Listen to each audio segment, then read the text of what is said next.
guys, my name's Alex and welcome to Let's Talk, where I talk about all things queer that have interested me in the past week. I do apologise for this video being a tiny bit late. We've had some people, some tradies over at the house, so it's been a bit noisy today and I haven't been able to film until this afternoon. But let's get into this. So the first thing that I want to talk about is Everything Sucks, and that's a new Netflix series that dropped this past Friday. I honestly had not heard of it until it dropped and I saw it pop up on my Netflix. So that's why I haven't mentioned it before this. So here's a quick sort of non-spoilery review before I get into the spoilers. For those of you that haven't seen it and sort of want an idea if it's worth watching or not, as an overview, I really liked it. There are definitely some things that I didn't like about it and that bugged me a little bit, but overall, I would highly recommend watching it, especially if you're like a 90s kid. Yeah, it's got some real good feels in it. Kate is everything. She made the show. She was incredible. I love her so much. And yeah, it's just a really good watch. Now onto the spoilers. So if you guys don't want to hear about the spoilers and stuff like that, go in the description and click the next timestamp and it'll just skip you over this part. So like I said, I really did love Everything Sucks. It was a good show. I loved the soundtrack. Being a 90s kid myself, oh yeah, it was a great soundtrack. There are a lot of things about the show that were like, look, we're in the 90s, look at me. And it was a bit cheesy in that regard, but I didn't mind it. Honestly, I don't know, I didn't mind it. It was just fun. Kate, like I said, was everything. She needs to be protected. I just love her so much. I do want to get on to the things that kind of annoyed me, and honestly, they're just really nitpicky things, and I don't think they would bother me on another show. So honestly, they're not bad things necessarily. Obviously not something to turn me off the show, but yeah, I think they're just really nitpicky things because I don't know, it was just very close to home. One of the things that really annoyed me, and I don't know why, I don't have a solid reason, but the boys, the three main boys, really annoyed me. They really did annoy me. And especially Luke, by the end of the series, I just couldn't stand Luke whatsoever. Honestly, by the end of it, I just wanted to skip his parts, but a lot of his parts were intertwined with Kate's, so I just kind of sat through them. He was just annoying. I don't know.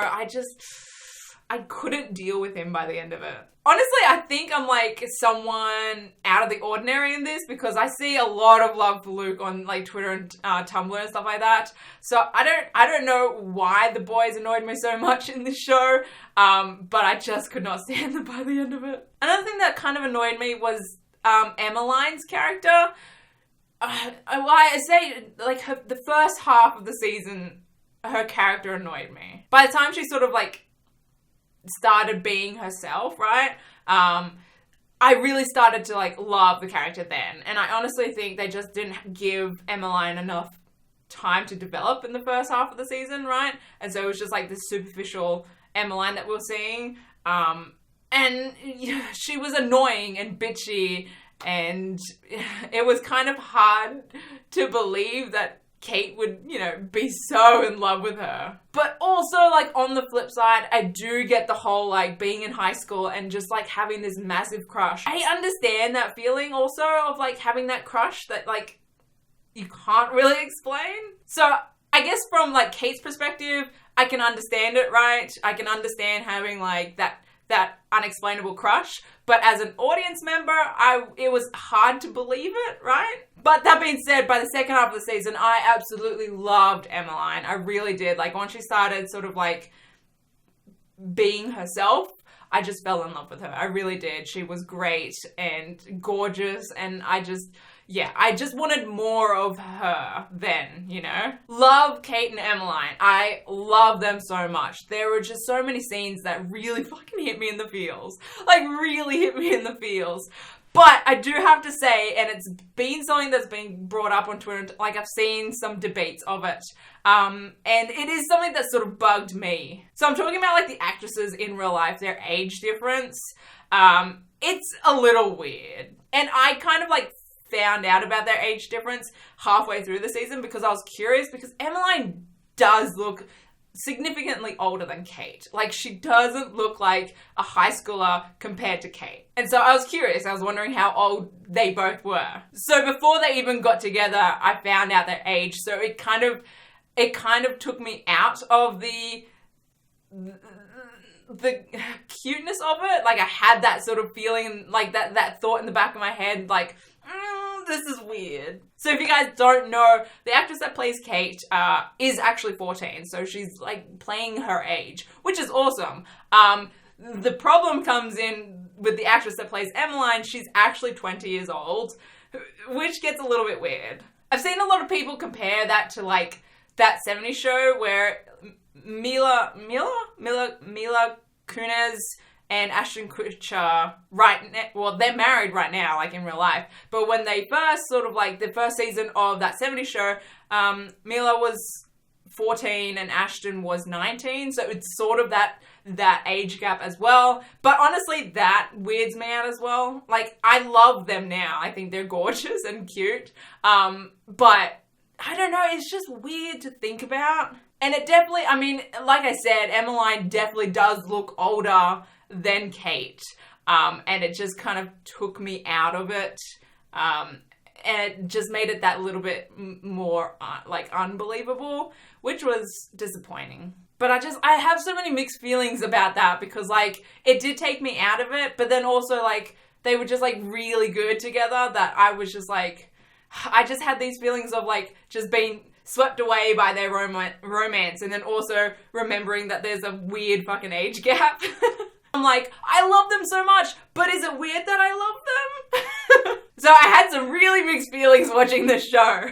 Also, I know this review is going on forever, but like the last little nitpicky thing that I had was like the locker scene that Kate had. I think it was like episode 2 where she's like openly staring at Emaline. I was like, there's no fucking way like I would do that. Or I think a lot of queer women in high school would do that. Like, even if you knew you were gay or not, like I didn't know I was gay in high school. But I would do everything in my power not to look at anyone. I didn't even change most times for PE because I was like, I need to get in and out of this locker as quickly as possible and not make eye contact with anyone.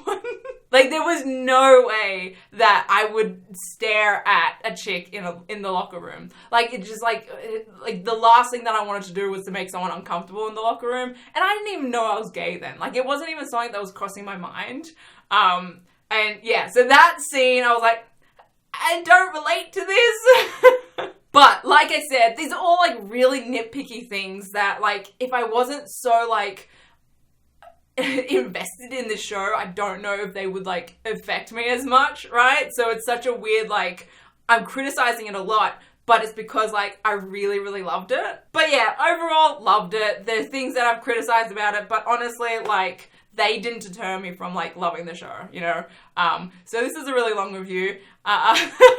But let's quickly move on to like other stuff that happened this week. Olympics has just been like flooding my timeline, and I've been watching a lot of the Olympics because like the girls, like athletes are just hot. They're just like lots of cute couples and like attractive people, and it's just been a really great time for my viewing pleasure. Is that a weird sentence to say? Maybe. But yeah, I don't even know what I would link you to. I would just recommend just like YouTubing some videos. There was some chick on the Russian curling team who looks like Lena Luthor's daughter. I'll see if I can find a video of her because she's been flooding my timeline.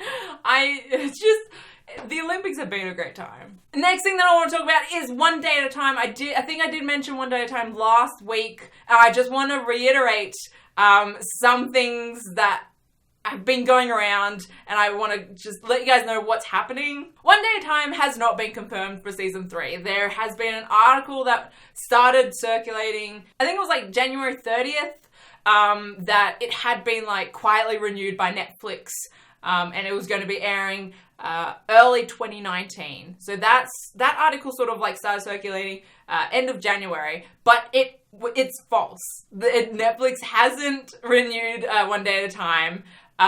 So it's like the thing that's worrying me is that this article and like people are still sharing this on Twitter and Tumblr, and people are still excited that season 3 has been renewed when it hasn't. And why it scares me is because the creators and such of One Day at a Time have actually been begging people to watch the show, like watch season 2 these past few days, because it does have a possibility of not getting renewed by Netflix. Like, they're asking for our help to continue spreading the word and continue watching One Day at a Time to boost those numbers and show Netflix that we really do want a season 3. So people sharing these false articles that it has been renewed is actually doing a disservice to them. So I just wanted to make sure you guys are aware that it has not been renewed yet, and they are actually needing help for it to get renewed. They have arcs that, you know, you tell as many people as you can about it, and if you can, like, rewatch or watch at least 4 episodes in the next, like, few days to sort of boost their numbers a little bit, yeah. So yeah, I just wanted to make sure that you guys have all the facts. I will let you guys know if it does get renewed. Fingers crossed it does. It needs to be renewed. I need it to be renewed. So I need you guys to continue watching it and continue promoting it. But yeah, moving on from that, onto our DC shows. So Legends of Tomorrow, it returned, and we got some Avalance. Some very cute Avalance. I did do a review of that episode on my channel, so I have a link to that if you guys want to go check out my full review of Legends of Tomorrow. I have still yet to watch today's episode, so that's going to be a little late because this video was a little late, but it'll be up. Also, Black Lightning, and unfortunately we didn't get to see any Grace, but Anissa had sort of has made her own sort of costume, which was just great to watch. I did do a reaction on that. I haven't done a review on that. But yeah, so if you guys want to see my reaction to that, like my Legends of Tomorrow reaction, that's up on my Patreon, which is linked in the description. But yeah, I think that's about it from me that I wanted to talk about. I want to give a huge shout out to my Patreon sponsors. We got Alex, Marissa, Corey, and Kathy. You guys are incredible and help me do what I do. If you guys want to go check out my Patreon, like I said, there's a whole bunch of like other content on there, like reaction videos. Link is in the description. But I will see you guys in my next video. I'm going to go watch Legends now and react to it and then make a review video. I will see you guys in the next one. Okay, bye.